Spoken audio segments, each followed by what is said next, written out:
Salam, hər vaxtınız xeyir. Xoş gördüm hər birinizi. Bugün bir coğrafiyanın inkişaf tarixi quiz 1B variantına baxacağıq. İnşallah ki, bu videolarımız davamlı olar.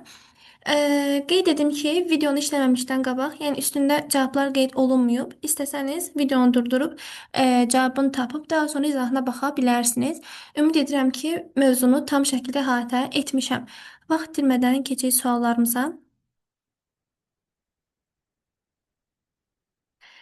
Deməli, birinci sual. Eratosfen və Ptolemeyin tərtib etdikləri xəritədəki oxşar xüsusiyyəti müəyyən edin deyir. A variantında deyir ki, su sahəsi daha çox təsvir edilmişdir. Su sahəsi daha çox Eratosfenin xəritəsinə təsvir edilib. Dərəcə torundan istifadə edilmişdir. Bu təbii ki, Ptolemeyin xəritəsinə aid olacaq. Yerin əyriliyi yenə də Ptolemeyin xəritəsi. Quru sahəsinin daha çox təsvir edilməsi bu da Ptolemeyin xəritəsinə aid olacaq. Amma yer səthinin bir hissəsi təsvir edilmişdir. Bu, həm Eratosfenin, həm də Ptolemeyin xəritəsi üçün doğrudur. Çünki heç biri yer kürəsini tam şəkildə təsvir etməmişdir. Ona görə cavabımız olacaq Y variantı. 2.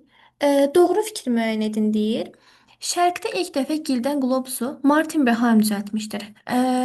Xeyr, bilirik ki, Şərqdə ilk dəfə gildən qlobusu deməli Əlbiruni, Əbreyhan Əlbiruni hazırlamışdır.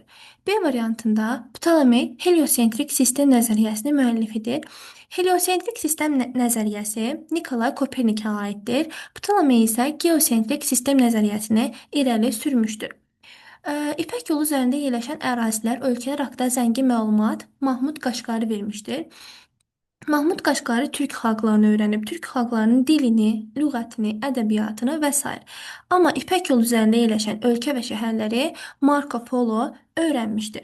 Günəşin üfüqdə hündürlüyündən asılı olaraq dəyişməsini Hipparx söyləmişdir. Bu tamamilə doğru fikirdir. Günəşin üfüqdə hündürlüyündən asılı olaraq dəyişməsi Hipparxa məxsusdur.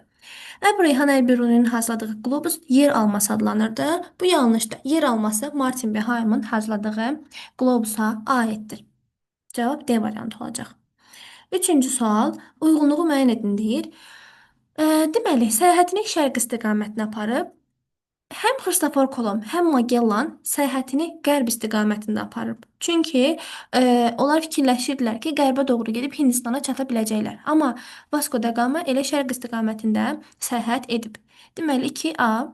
Onun səyahətindən sonra Avropaya kartof, biber, pomidor kimi tərəvəzlər gətirildi. Bu təbii ki, yeni dünyanın kəşfindən sonra olmuşdu. Yəni Xristofor Kolombun kəşfindən sonra ən böyük okeanı kəşf etmişdir Fernand Magellan. Çünki Fernand Magellan keçən zaman Sakit Okean özünü çox sakit aparmışdır və ona görə də Magellan ora Sakit Okean adını vermişdi. Deməli, Xristofor Kolomba aiddir B, Vasco da Gama'ya aiddir A, Fernand Magellana aiddir C. Daha sonra materiklərin daxili rayonları ilə yanaşı okeanlarda suyun temperaturu, duzluluğu, axını, dib relyefi coğrafiyanın hansı inkişaf mərhələsini öyrənmişdir? Təbii ki, bunlar yəni müasirliyə doğru gedir. Duzluluğu, axını, dib relyefi artıq yer kürəsini tam dərindən öyrənmək istəyirlər. Ona görə də bunlar baş verib yeni dövrdə. 5. Xristofor Kolombun kəşf etdiyi coğrafi obyektlərdən deyil. Baha Hansı aid deyil, Baham adaları aiddir, Sarqas dənizi aiddir, Passat cərəyanı aiddir, Tasmaniya adası. Tasmaniya adasını Abel Tasman kəşf edib. West Hind də aiddir. 6. Köhnə dünyada yeni dünyaya aparılanların doğru sırası. Kartofdur, biberdir, zeytundur. Bunlar yenidən köhnəyə aparılıb. Qarğıdalı pomidor da həmçinin, ananas da həmçinin, biber, zeytun da həmçinin. Burada olacaq A variantı. Buğda, turp, kələm. Bunlar köhnədən yeniyə aparılana sırasına aiddir. 7. Müvafiq olaraq Asiya ilə Şimali Amerikanı ayıran boğaz. Bu Bering boğazıdır. Bering kəşf edib və Asiyanın ucqar şərq nöqtəsini tədqiq edən səyyah. Asiyanın ucqar şərq nöqtəsi Dejinyev burnudur. Onu da Dejinyev kəşf edib. Daha sonra 8. Doğru olmayan fikri müəyyən edin. Livingstone Afrika materikinə tədqiqat aparmışdır. Doğrudur. Dakçayev Rusiyanın şərq hissəsini tədqiqat aparıb.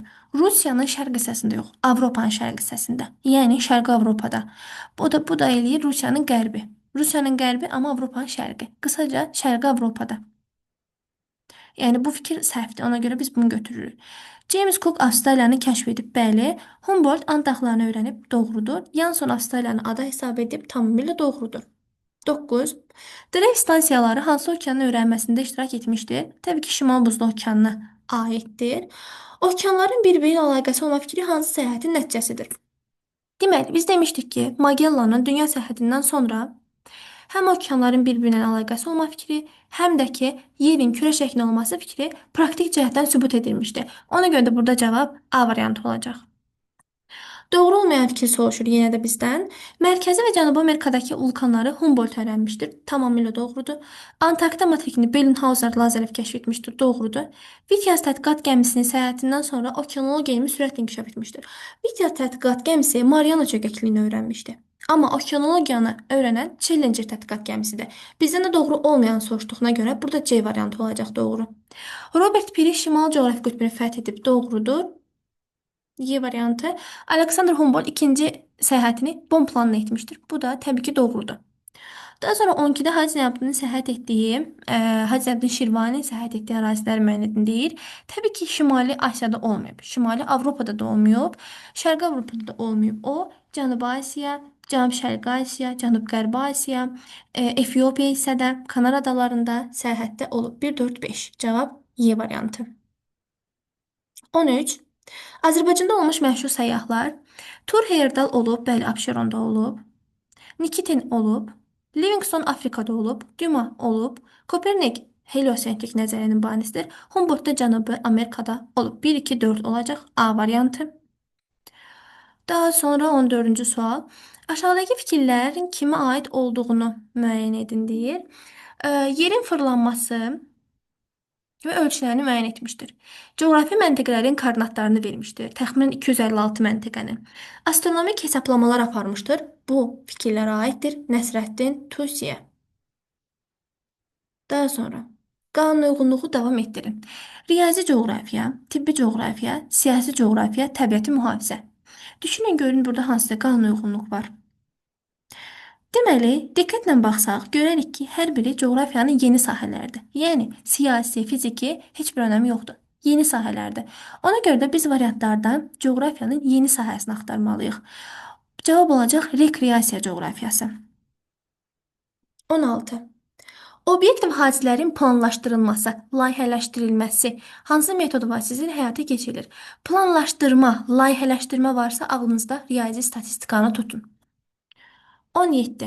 İpək yolu nə zaman öz iqtisadi əhəmiyyətini itirdi? Təbii ki, İpək yolu çox iqtisadi əhəmiyyətli bir yol idi, amma Vasco da Gama'nın Hindistana gedən dəniz yolunu tapması ilə bu yol öz iqtisadi əhəmiyyətini itirdi. 18. Müvafiq olaraq yerin səma cismi kimi və yerin fəzada hərəkətini və nəticələrini hansı elm sahələri öyrənir? Təbii ki, yeri səma cismi kimi öyrənən astronomiyadır. Yəni astronomiya üçün yer kürəsi də eynidir, Mars da eynidir, Yupiter də eynidir. Amma yerin hərəkətini, nəticələrini, məsələn, fəsillərin əmələ gəlməsini öyrənir coğrafiya. Cavab olacaq B variantı. 19. Uyğunluğu müəyyən edin deyir. Görək Abbasqulu Ağabəkixanov bu əsərləri yazan zaman nəyə əsasən yazıb? Qəribə kəşflər. Təbii ki, qəribə kəşflərdirsə, Xristofor Kolumbun Amerikanı kəşf etməsinə aiddir. Kainatın sirləri Nikolay Kopernikin heliosentrik sistem nəzəriyyəsinə aiddir. Gülistan İrəmdə Azərbaycanın tarixi, ictimai, iqtisadi inkişafına aiddir. Yəni 1-ə aid olacaq C, 2-yə aid olacaq B, 3-ə də aid olacaq A. C, B, A. Y variantı. İqtisadi coğrafiya termini ilk dəfə elmə gətirmişdir. İqtisadi coğrafiya termini dedikdə ağlınızda Lomonosov qalsın. Livingston Afrikada olub. Amundsen Scott Cənub qütbünü kəşf edib. Humboldt Cənubi Amerikada olub. Dokuçayev isə torpaq coğrafiyasının banisidir. Yenə də qeyd edirəm, Dokuçayev Rusiyanın qərbində tədqiqat aparıb. Avropanın isə şərqində, yəni Şərqi Avropada. Diqqətinizə görə minnətdaram. İnşallah videolarımızın davamı gələr. Görüşənədək sağ olun.